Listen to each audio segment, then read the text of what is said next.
When Naghmeh Abedini married the love of her life, she never dreamed they would ever be apart. I'd never dated before Saeed, and he was my everything. And I processed everything with him, my best friend.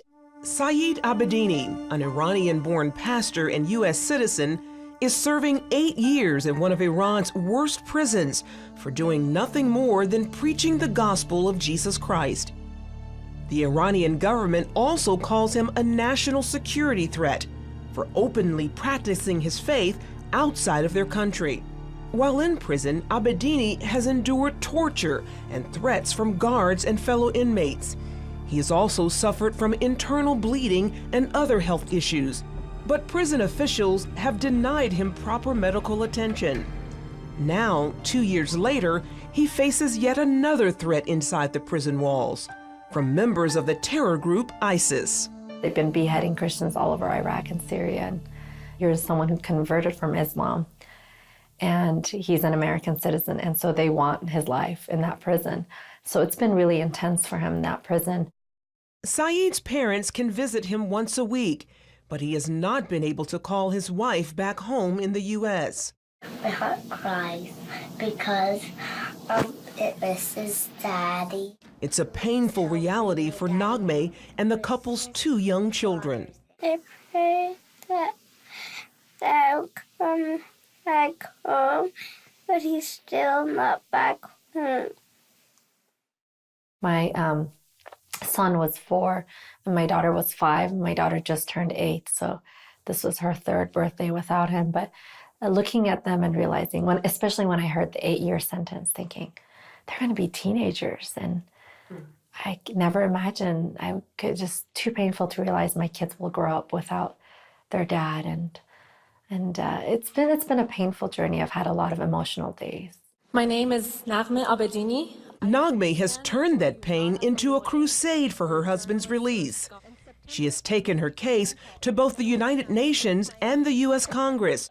She says at times she feels abandoned by her country.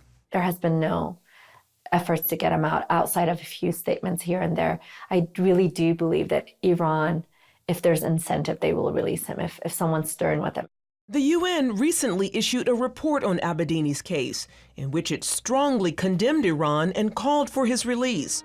First, Saeed and his wife felt bitterness against Iran. Now, Naghmeh prays for her husband's captors, and that God would use Saeed's story for his glory, even if that means she never sees him again. It's been really this tense moment where my eyes have to be on Jesus. And every day, if I turn it to Iranian government and what they're saying or our government, I will fall. I can't look at who's saying what and who's doing what for Saeed. I just have to look at Jesus. Because Saeed believes in forgiveness of sin through Jesus Christ. One positive result of her journey, a unique platform to share the gospel. Just all over the world, to sitting across from ambassadors to government officials, and each time telling them that Jesus is the answer. It's a message Saeed also shares even while in chains. She says his letters tell of how he hugs those who persecute him and leads Muslims to Christ. He's in the darkest place, and he's sharing Christ where they would never have a chance to hear about Christ if he wasn't there. I've heard that some of the prisoners have said, I don't feel in prison anymore. I feel free because I found Christ.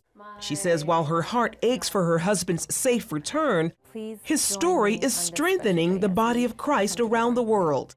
More than 460 prayer vigils in 30 countries will mark this anniversary, with a specific focus on the persecuted church. We're coming together and praying, and it's amazing. What our governments are doing, our government and the Iranian government, means nothing to me. My eyes are on the Lord, and that's where Saeed's deliverance will come from. And that's why this day of prayer is so important to me.